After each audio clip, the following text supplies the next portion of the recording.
अस्सलाम वालेकुम जी, क्या हाल चाल हैं। उम्मीद है सब ठीक होंगे।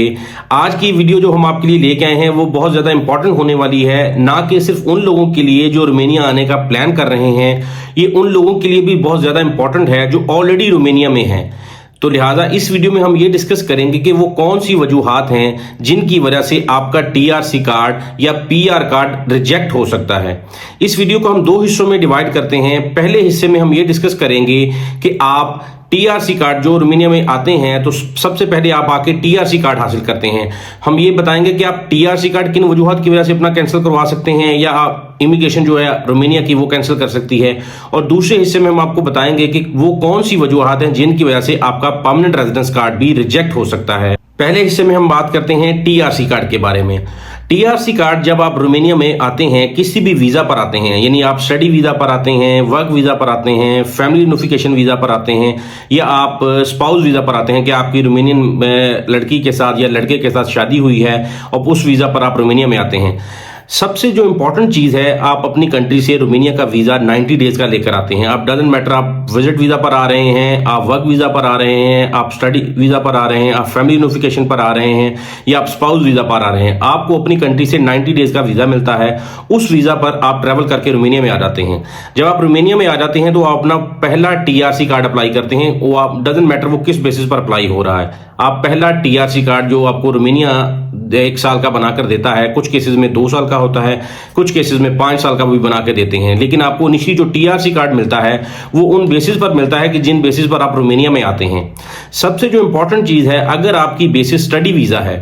तो अगर आप यूनिवर्सिटी में पढ़ते हैं, यूनिवर्सिटी में आप एग्जाम लेता है, एग्जाम लेने के बाद अगर कोई भी सब्जेक्ट पास नहीं करते तो वो आपको कहते हैं कि अगर नेक्स्ट एग्जाम में आप फेल होते हैं तो यूनिवर्सिटी आपको कैंसिल कर देगी। और जब यूनिवर्सिटी आपकी एजुकेशन सिस्टम को कैंसिल कर देती है तो इसका मतलब यह है कि जो आपका टीआरसी कार्ड आपके पास होता है वो भी कैंसिल कंसिडर होता है। सेकंड स्टेप में बहुत सारे लोग रोमेनिया में वर्क वीज़ा पर आते हैं। वर्क वीज़ा पर आने के बाद वो यहाँ की कंपनी में आकर अपना पहला टीआरसी कार्ड हासिल करते हैं। बहुत सारे लोगों को तो पहला टीआरसी कार्ड भी यहाँ पे रोमेनिया में कंपनीज नहीं बना के दे रही। उनमें बहुत सारी वजूहत है जो मैंने लास्ट वीडियोस में डिस्कस की हैं। आप उन वीडियोस को देखें तो जाके आपको पता चलेगा कि क्या क्या लोगों के साथ यहाँ पे प्रॉब्लम हो रही हैं अगर वो वर्क वीज़ा पर आते हैं। लेकिन हम इस वीडियो में ये डिस्कस करेंगे कि आपका जो टीआरसी कार्ड है वो कैंसिल कब होता है या किस वजह से आपका टीआरसी कार्ड जो वर्क परमिट वाला है वो भी कैंसिल हो सकता है। आप जब वर्क वीज़ा पर रोमेनिया में आ जाते हैं, रोमेनिया में आने के बाद आपका जो राइट ऑफ रेजिडेंस है वो आपके वर्क परमिट की बेसिस पर होता है। जो भी कंपनी आपको रोमेनिया में बुला रही है वो आपके साथ कॉन्ट्रैक्ट साइन करती है। कॉन्ट्रैक्ट साइन करने के बाद आपका इमिग्रेशन में अप्लाई करती है और आपका जो फर्स्ट टीआरसी कार्ड है वो हासिल करते हैं। जब आपने कंपनी को छोड़ दिया या कंपनी ने आपको निकाल दिया तो आपका जो राइट ऑफ रेजिडेंस है उस टीआरसी कार्ड पर वो कंपनी की वजह से था कि कंपनी ने आपका जब कॉन्ट्रैक्ट खत्म कर दिया, कॉन्ट्रैक्ट खत्म होने के बाद वो टीआरसी कार्ड जो है वो कैंसिल कंसिडर होता है। लेकिन नॉर्मली लोग ये समझते हैं कि हमारा टीआरसी कार्ड साल तक वैलिड है और उसकी वैलिडिटी पड़ी है तो लिहाजा हम वैलिड है रोमेनिया में। रोमेनिया में कोई भी शख्स जो वर्क वीज़ा पर आता है, वर्क वीज़ा पर आने के बाद जो अपना पहला टीआरसी कार्ड हासिल करे, दूसरा करे या तीसरा करे, जब तक वो परमानेंट रेजिडेंस कार्ड हासिल नहीं कर लेता तब तक वो जब भी कंपनी को छोड़ेगा तो उसके पास 90 डेज का टाइम है कि उसने 90 डेज के अंदर अंदर अपना नया जो कंपनी को ज्वाइन करना है और उस कंपनी ने उसके लिए वर्क परमिट हासिल करना है इमिग्रेशन से। और वर्क परमिट हासिल करने के बाद वो कंपनी उसका नया टीआरसी कार्ड बनाएगी। तो लिहाजा अगर आपने 90 डेज का टाइम पास कर दिया है तो फिर आप ये समझें कि आज जो आपका टीआरसी कार्ड आपके पास है वो कैंसिल कंसिडर होगा, चाहे उसकी वैलिडिटी जितनी मर्जी पड़ी है। वो आप उस वीज़ा पर रह तो सकते हैं लेकिन दोबारा इमिग्रेशन के अंदर अपना वर्क परमिट हासिल नहीं कर सकते। अगर आप 90 डेज के बाद जाएंगे तो इमिग्रेशन आपको कहेगी कि जी आपका अब कंट्री एग्जिट करना लाजमी है रोमेनिया से। आप ये डजंट मैटर कि आप अपनी कंट्री में जाते हैं या किसी और कंट्री में जाते हैं, आपने रोमेनिया को एग्जिट करना है, देन ही फिर आपका जो प्रोसेस हो सकता है वर्क परमिट के लिए। तो इन केसेस में बहुत सारे लोगों के साथ प्रॉब्लम्स आ रही हैं। जिन लोगों के तो वीज़ाज वैलिड होते हैं तो वो साथ वाली कंट्री में चले जाते हैं, बुल्गारिया में चले जाते हैं, सर्बिया में चले जाते हैं, वो एंट्री के लिए जाते हैं कि पासपोर्ट पे एंट्री और एग्जिट की स्टैंप लग जाती है। और बहुत सारे केसेस में जिन लोगों के टीआरसी कार्ड की एक्सपायरी नहीं होती, यानी उनकी फौरन एक्सपायर हो रहा होता है, तो वो फिर या तो पाकिस्तान जाते हैं या इंडिया या जो भी उनकी कंट्री है उसमें वापस जाते हैं, या फिर वो ये डिसीजन ले लेते हैं कि जी हमने वापस नहीं जाना, हम डंकी लगाकर आगे चले जाएंगे। तो इस वजह से भी लोगों के टीआरसी कार्ड खत्म हो जाते हैं अगर वो 90 डेज के अंदर अंदर नई कंपनी को ज्वाइन नहीं करते और उनका वीजा खत्म हो जाता है, तो देन उनको या तो फिर वापस जाना पड़ता है या फिर वो डंकी लगाकर आगे चले जाते हैं। अगर वो यहां पे रहेंगे तो वो जब उसकी एक्सपायरी खत्म होगी तो वो कंसीडर होगा कि वो एक्सपायर हो चुका है, वो कैंसिल हो चुका है। 90 डेज के अंदर अंदर आपको नई कंपनी में जाके अपनी ज्वाइनिंग देनी है, नया वर्क परमिट हासिल करना है और नया टीआरसी कार्ड अप्लाई करना है। इसी तरह ही आप रोमानिया में लीगल रह सकते हैं। अब हम आ जाते हैं कि बहुत सारे लोग जो रोमानियन नेशनल के साथ शादी करते हैं और शादी की बेसिस पर वो अपनी कंट्री से ट्रैवल करके यहाँ पे आते हैं, या यहाँ पे बहुत सारे लोग जो स्टडी वीजा पर, जो वर्क वीजा पर आते हैं और यहाँ पे आने के बाद वो रोमानिया में शादी करते हैं। जैसे ही आपकी शादी होती है, जो आपका पहले स्टेटस होता है, चाहे आप वर्क वीजा पर आते हैं, चाहे स्टडी वीजा पर आते हैं, कुछ लोग तो यहाँ पे विजिट वीजा पर आने के बाद भी शादी करते हैं, वो स्टेटस आपका खत्म हो जाता है जब आप शादी कर लेते हैं। शादी करने के बाद आपको member the family ID Romania की मिलती है। आप शादी के बाद मेंबर द फैमिली कंसिडर होते हैं। आपको यहाँ की आईडी मिलती है। वो आईडी इस बेसिस पर मिलती है कि आपका स्पाउस रोमानियन है, उस बेसिस पर आपको आईडी मिलती है। बेसिकली होती वो आम नॉर्मल आईडी होती है, लेकिन उसमें स्टेटस का फर्क होता है। जैसा कि कोई भी आईडी होती है वो सेम है, चाहे वो स्टडी वीजा पर लेता है, वर्क वीजा पर लेता है, फैमिली यूनिफिकेशन पर लेता है, या वो अपना स्पाउस की बेसिस पर लेता है। आईडी सभी की सेम होती है, लेकिन उसमें जो क्लॉजेज होती हैं कानून की वो डिफरेंट होती हैं। जो स्टडी पे लेगा उस पर स्टडी लिखा होगा, जो वर्क पे लेगा उसका वर्क लिखा होगा, जो मेंबर द फैमिली होगा उस पर मेंबर द फैमिली लिखा होता है। मोस्टली रोमानिया में मेंबर द फैमिली 5 साल के लिए आईडी आपको मिलती है। पहले ये होता था कि जो भी कोई अप्लाई कर रहा था उसको पहली दफा में ही 5 साल की आईडी देती थी रोमानियन अथॉरिटीज, लेकिन अब उन्होंने ये किया है कि जो भी यहाँ पे स्पाउस की बेसिस पर अप्लाई करता है या शादी करके अप्लाई करता है, वो इनिशियली 1 साल का देते हैं और 1 साल के बाद वो डायरेक्टली फिर 5 साल का आपको कार्ड दे देते हैं। अब आपने ये देखा कि आपने यहाँ पे शादी की और शादी करने के बाद आप यहाँ पे member the family ID apply करते हैं, आपने मेंबर द फैमिली आईडी हासिल कर ली। लेकिन अगर आपका साल या 6 महीने बाद या 2 साल बाद आप अपनी जो रोमानियन स्पाउस है उसके साथ डिवोर्स कर लेते हैं, तो आपका जो राइट ऑफ रेजिडेंस है, जो मेंबर द फैमिली आईडी है, वो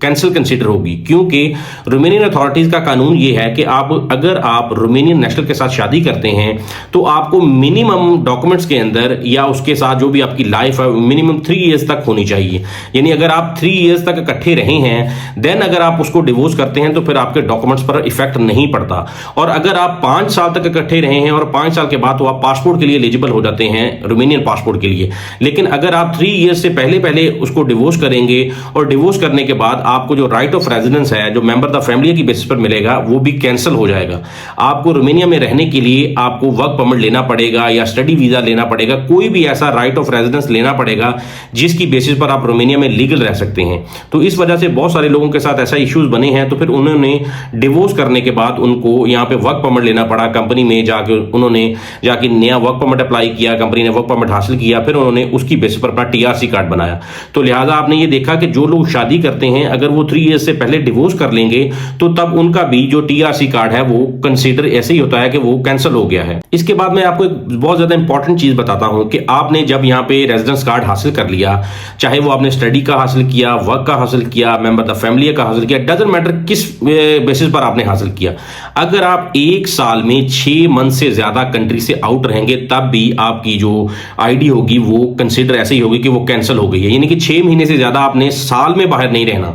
1 साल में 6 महीने से बाहर ज्यादा नहीं रहना, और आपने ये कोशिश करनी है। बहुत सारे लोग ये गलती करते हैं कि वो 6 महीने बाहर चले जाते हैं, अपनी कंट्रीज में चले जाते हैं, तो जब वो वापस आने की कोशिश करते हैं तो वो यहाँ पे इमिग्रेशन कहती है कि जी आपकी आईडी तो एक्सपायर हो चुकी है, कैंसिल हो चुकी है, क्योंकि आपने 1 साल में 6 मंथ से ज्यादा रहे। इस तरह के केसेस में एक रोमानियन अथॉरिटीज की तरफ से एक इंसान को फेवर भी होती है। वो अगर आपके पास सॉलिड रीजन है, यानी कि आपकी वाइफ की प्रेगनेंसी है, तो फिर भी आप 6 महीने से ज्यादा बाहर रह सकते हैं। अगर आप कोई मिलिट्री के मामले में बाहर गए हुए हैं तब भी आप रह सकते हैं, या कोई आपको ऐसी सीवियर बीमारी हो जाती है जिसकी वजह से आपका बाहर रहना जरूरी है, या बाहर आप जहां पे भी अपनी कंट्री में होते हैं या डिफरेंट किसी भी जगह पर होते हैं तो आप ट्रैवल नहीं कर पाते अपनी बीमारी की वजह से, तब फिर उन केसेस में आपकी कैंसिल नहीं कंसिडर की जाती है। लेकिन उसके लिए आपको प्रॉपर प्रूफ जो है वो सारे देने पड़ते हैं, देन ही फिर आपकी वो आईडी को कैंसिल नहीं करते। एक जो इंपॉर्टेंट चीज मैं एक दफा दोबारा उसको क्लैरिफाई करना चाहता हूं कि जो लोग यहाँ पे वर्क वीजा पर आते हैं, वर्क वीजा पर आने के बाद वो अपना टीआरसी कार्ड हासिल करते हैं, अगर आपका जो टीआरसी कार्ड हासिल करना है वो कंपनी की बेसिस पर है, अगर आपने कंपनी को छोड़ दिया है या कंपनी ने आपको टर्मिनेट कर दिया है, तो आपका जो राइट ऑफ रेजिडेंस है उस कंपनी की वजह से है, जो कि कंपनी ने आपको आपका कॉन्ट्रैक्ट जब वो अनाफ के अंदर खत्म कर देते हैं, वो इमिग्रेशन को मेल करते हैं कि जी हमारी तरफ से ये बंदा फारिग है और हमारी तरफ से हमारा जो कॉन्ट्रैक्ट है वो क्लोज हमने कर दिया है, उस बेसिस पर आपका टीआरसी कार्ड है वो 90 डेज के बाद खत्म हो जाता है। आपने ये कोशिश करनी है कि जब भी आपने कंपनी को छोड़ना है, इसमें एक चीज आपको फेवर करती है कि जब आप 5 साल रोमानिया में रह लेते हैं, 5 साल के बाद जब आपके पास परमानेंट रेजिडेंस कार्ड होता है रोमानिया का, फिर मैटर नहीं करता कि आप कंपनी छोड़ें ना छोड़ें, क्योंकि उस टाइम पे आपको फिर जो वर्क परमिट है उसकी जरूरत भी खत्म हो जाती है जब आपके पास रोमानिया का परमानेंट रेजिडेंस कार्ड होता है। लेकिन जब आपके पास टीआरसी कार्ड है, तब आपने जब भी कंपनी छोड़नी है विद इन 90 डेज आपने नई कंपनी में अपना जाके वर्क परमिट अप्लाई करना है। वर्क परमिट हासिल करने के बाद आपने अपना नया टीआरसी कार्ड अप्लाई करना है। डजंट मैटर आपके टीआरसी कार्ड जो पहला है उसकी वैलिडिटी 6 महीने पड़ी हो, साल पड़ी हो, वो मैटर नहीं करता, वो 90 डेज के बाद वो कैंसिल कंसीडर होता है। जी अब मैं लास्ट में एक बहुत ज्यादा इंपॉर्टेंट चीज आपको बताना चाहता हूं कि आपने जो भी कस्टम अथॉरिटीज हैं रोमानिया के, जो उनकी बाइंडिंग है उसको आपने तोड़ना नहीं है, उनके कानून को नहीं तोड़ना, कोई इलीगल चीज यहाँ पे आपने स्मगल नहीं करने की कोशिश करनी। और बहुत सारे लोग यहाँ से रोमानिया से इलीगल बॉर्डर क्रॉसिंग करने की कोशिश करते हैं, क्योंकि राइट नाउ रोमानिया शेंजन का पार्ट नहीं है, लेकिन होपफुली इस दिसंबर में बहुत ज्यादा हाई चांसेस हैं कि रोमानिया शेंजन का पार्ट हो जाएगा। अगर आपका प्लान यहाँ से आगे जाके ट्रेवल करना है तो आपको वीजा की जरूरत है जब तक कि रोमानिया शेंजन का हिस्सा नहीं बन जाता। लेकिन अगर आप इलीगल बॉर्डर क्रॉस करते हुए पकड़े जाते हैं, देन आपका जो भी टीआरसी कार्ड हो वो आपका कैंसिल कर देती है यहाँ की इमिग्रेशन, क्योंकि आपने जो कानून है उसकी वायलेशन की है, जिसकी बेसिस पर वो आपका कार्ड कैंसिल कर देते हैं। तो आपने ये जाना कि जो टीआरसी कार्ड है उसको किन बेसिस पर रोमानियन अथॉरिटीज आपको कैंसिल कर देती हैं। अब वीडियो के दूसरे हिस्से में हम चलते हैं कि हम ये बताएंगे कि जो आपका परमानेंट रेजिडेंस कार्ड है वो किन वजूहात की वजह से कैंसिल हो सकता है। जो सबसे इंपॉर्टेंट चीज है, अगर आप रोमानिया में कोई भी ऐसा क्राइम करते हैं और जिसकी आपको 5 साल तक सजा हो जाती है, यानी कि आपने कोई ऐसा क्राइम किया जिसकी सजा यहाँ के जो जुडिशियल सिस्टम ने आपको 5 साल तक उसकी जो सजा दे दी, तो आपका परमानेंट रेजिडेंस कार्ड है वो भी कैंसिल हो जाता है कि अगर आपको रोमानिया में 5 साल की सजा हो जाए। ये सबसे इंपॉर्टेंट चीज है आपके समझने वाली। एक तो आपने ये कोशिश करनी है कि जब भी आप आउट ऑफ कंट्री आते हैं अपने आप को लीगल रखें, किसी भी तरह की इस तरह की कोई इलीगल एक्टिविटी में इन्वॉल्व ना हो जिसमें आपको कोई जेल का खतरा हो या कोई ऐसा मसला हो, क्योंकि यहाँ पे रोमानिया में अगर आपको 5 साल की जेल हो जाती है तो आपका जो परमानेंट रेजिडेंस कार्ड है वो भी कैंसिल कर देते हैं।